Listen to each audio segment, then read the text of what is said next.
Hi, this is Macbeth. So, for my focus question that I was looking at for Act 2, I looked at how irony can affect or enrich the theatrical experience for the audience.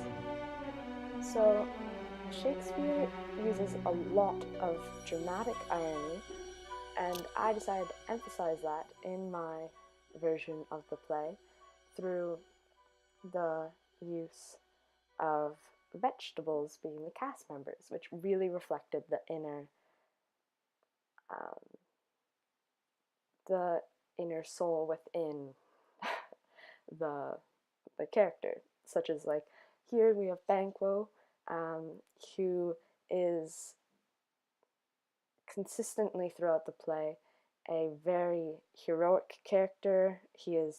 Given he is also given the role of a patriarch, as such as in this scene with Fleance, and he that's why I had him be a big yellow pepper, because big yellow peppers, they're sweet, there's nothing bad about them, even though they have the same potential um, as you see later in the scene. As like an onion can be sweet or it can be really, really bitter tasting, and a pepper can be very like bitter or sweet as well, but he is a sweet pepper. He does not cave in to all the evils that Macbeth does.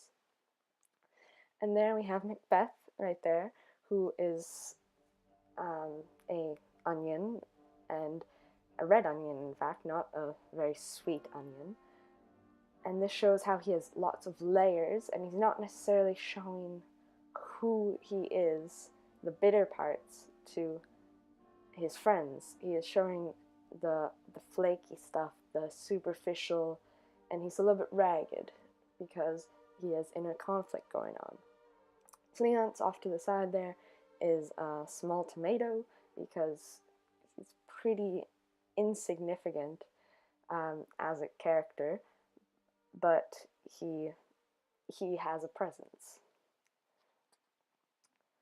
So there's also irony in how Macbeth is speaking to Banquo here about how um, they are going to talk later about the witches, but Macbeth has no intent really, because he knows inside that he wants to go kill Duncan and make the prophecy occur.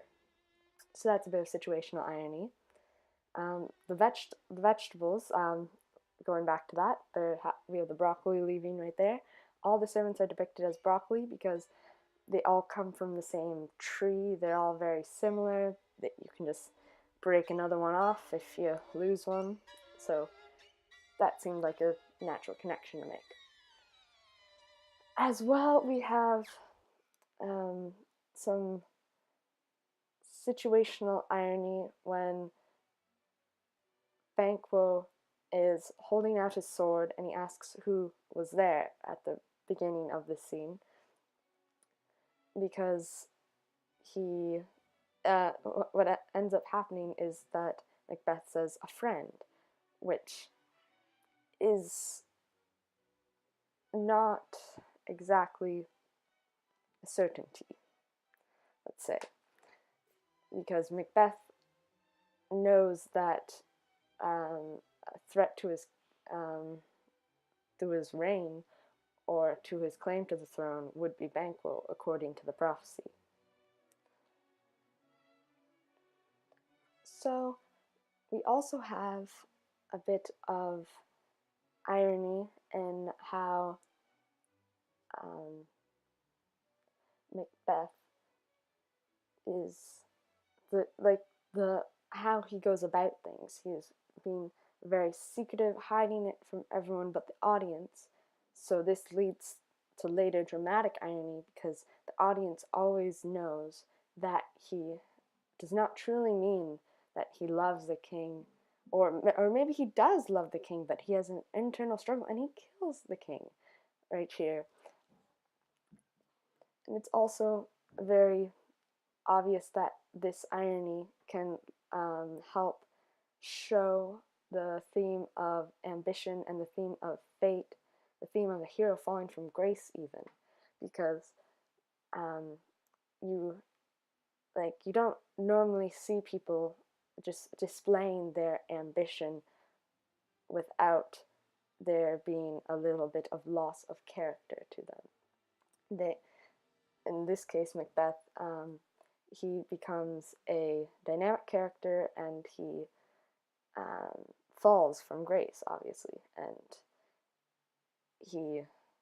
his morals get a little bit wishy-washy. Irony definitely enriches the theatrical experience for the audience in the second scene, where Lady Macbeth is speaking to these asleep, drunken servants, because you can see how she cannot, to use a phrase, she can talk the talk, but she cannot walk the walk. She is very excited, very aroused by the idea of killing Duncan, but she says, "Had he not resembled my father as he slept, I had done it," which is basically an excuse that she gives to herself to make her feel better. But the audience knows from other scenes that her relationship with Macbeth usually has her coming out as the more masculine figure, which is also a form of irony. When Macbeth comes and he has committed the murder, this presents irony. They switch roles. Before, it was ironic because Lady Macbeth was taking on such a male role of the time, in wanting to help the family keep their status through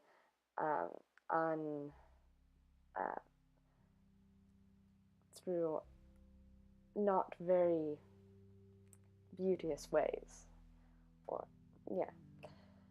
So the audience is they're on their edge of the seat here. They're thinking, wow, this is pretty hypocritical of her. Now, when Macbeth begins his talk about his hallucination, his visions of these people speaking their prayers and such, it is another form of irony, because the Lady Macbeth begins to berate him for not being manly enough, when she herself was moments before just feeling compassion for this man who she wanted to murder.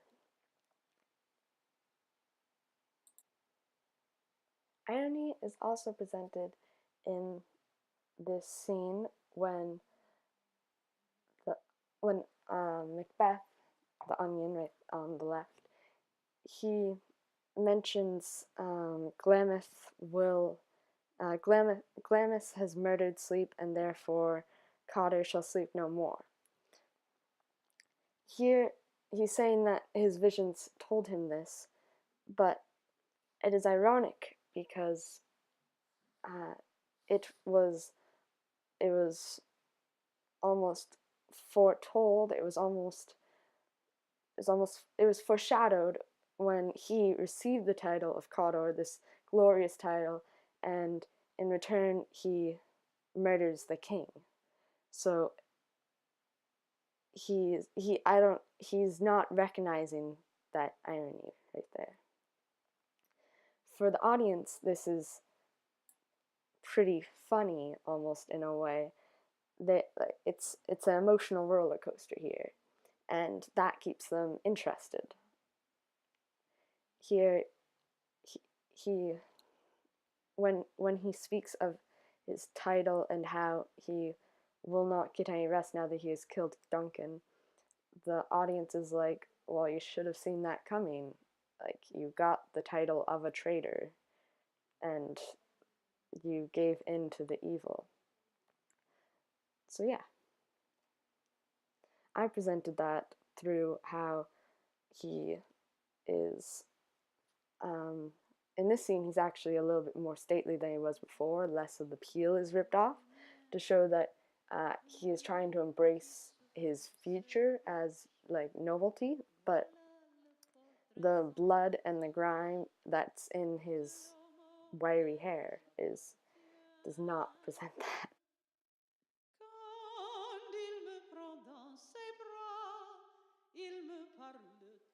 Okay, so now we have the lovely Porter, who presents irony in a different way than has been presented before.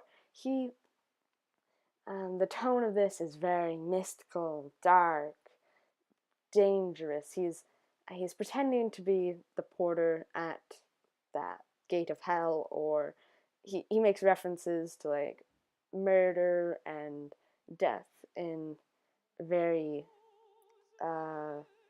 uncommon ways, which kind of reminds the audience of the witches and the presence of this right after the killing of the king without it being exposed yet to the rest of the characters, presents the idea of this situational irony where he's just making good fun, but in a few moments, or even at the moment, his king is reaching the gates of hell, and this could be a reflection of that, or his king could be reaching the gates of heaven, which he has died, and it is an important part of this dynamic.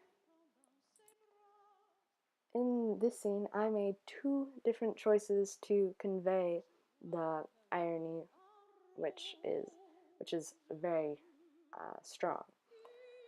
I chose the porter to be an avocado, which is because they're very dark and mysterious looking on the outside, but on the inside they're very whimsical type of fruit, and I thought that reflected his nature very well and could play along with the music, La Vie en Rose, which is kind of his theme song for this entire scene, because that kind of matches with the idea that this could be Duncan reaching the gates of heaven or of hell, and they're the conflicting. La Vie en Rose sounds very royal, sounds very heavenly almost, whereas the porter's speaking of the devil.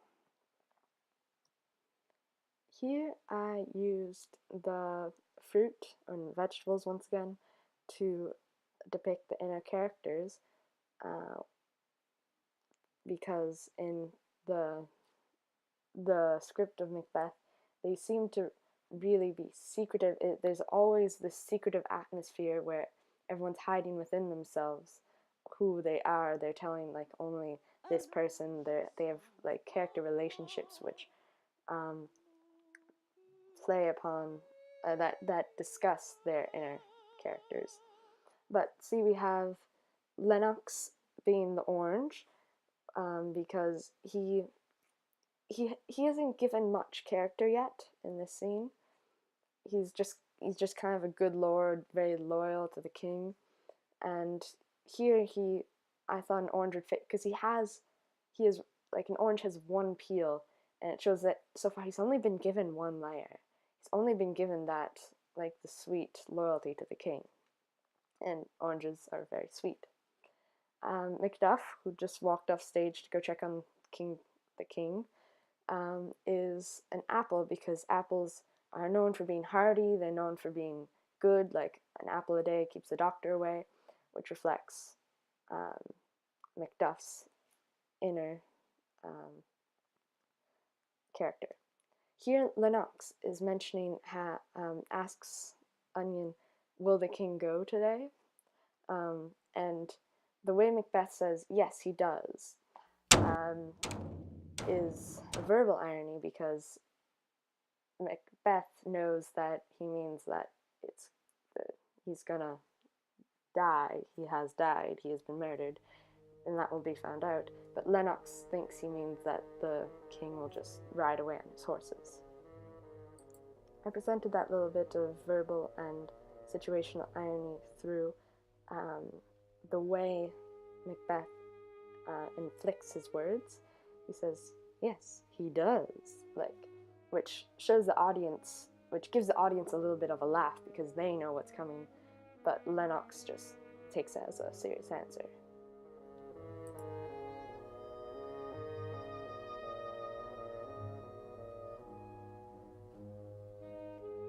Coming up just a little bit in this third scene, we have Lady Macbeth, who is presented as a garlic here,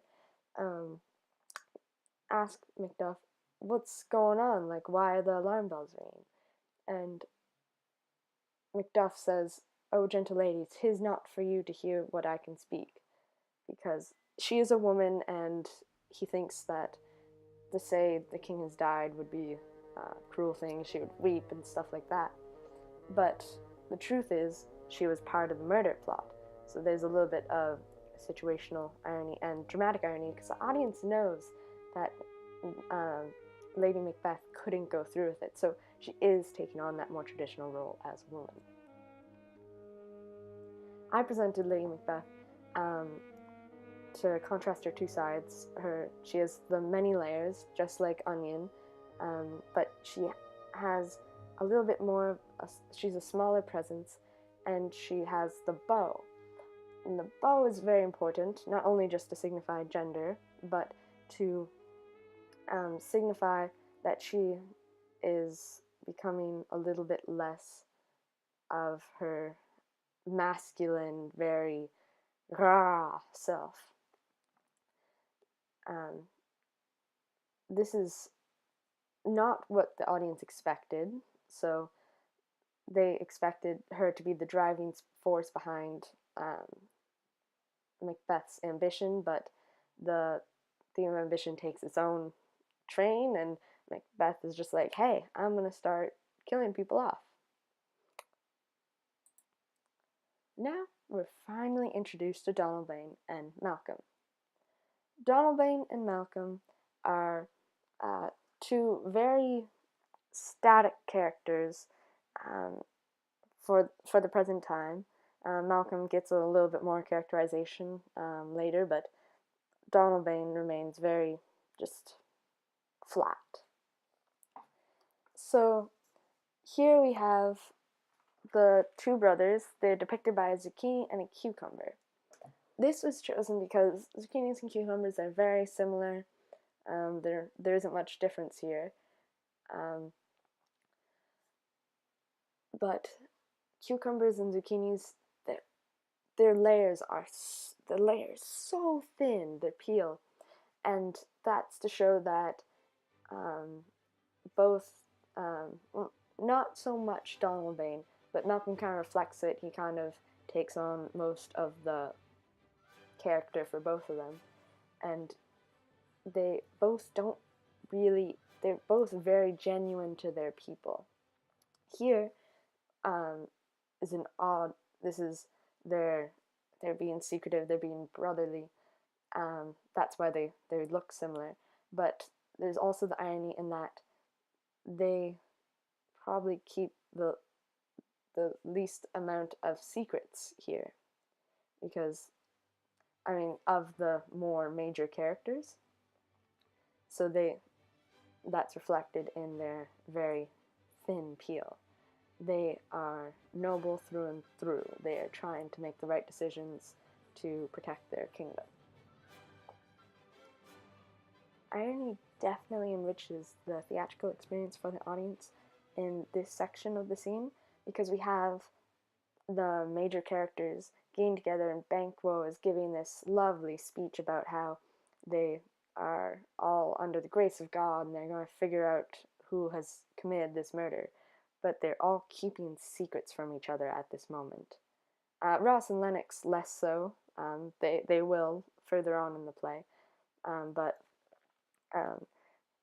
Macduff is like this, he's just noble, he's through and through genuine, and the brothers are, they're keeping their secret because they fear for their life. Um, Macbeth and Banquo are keeping their secret about the Weird Sisters to protect themselves from questioning. And and then Macbeth is also keeping his secret about how he killed King Duncan. I think I reflected this, I don't know how well it came through, but I reflected this through the use of how they each were on a wall, so they each were trying to like go to their own corner of the room. They weren't like, oh, happy family. They were all kind of separated, even though they were talking about togetherness. At the end of this scene, Shakespeare really gives the audience a bone, and he threw in the suspicion. Malcolm and Donalbain are kind of on to Macbeth because they say the nearer in blood, the nearer bloody, and they show their suspicion, which is dramatic irony because the audience now they know all these pieces, and they can see the characters just grasping onto straws.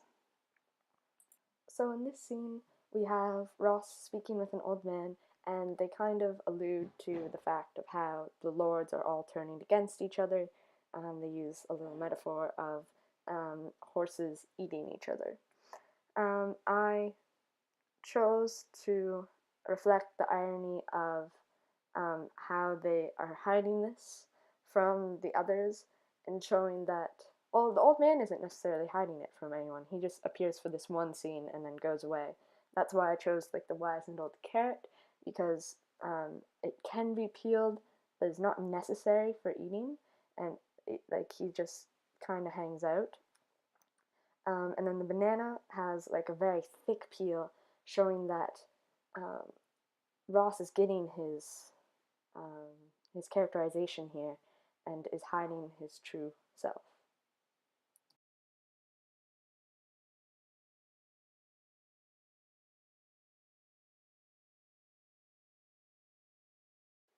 And finally, we have Macduff speaking to Ross and the old man, mostly to Ross, about how Malcolm and Donalbain are taking the blame by having fled, which is ironic because their intentions were to escape the actual murderer. So this misinterpretation of their actions and general confusion between the characters piques audience interest and adds a little bit of suspense because the audience didn't expect this twist in the plot. They thought it would be much more difficult for Macbeth to ascend to the throne.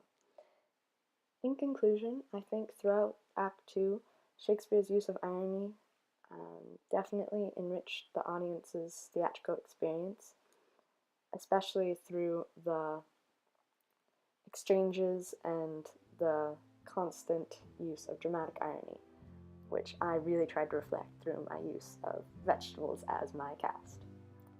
Hope you enjoyed the show.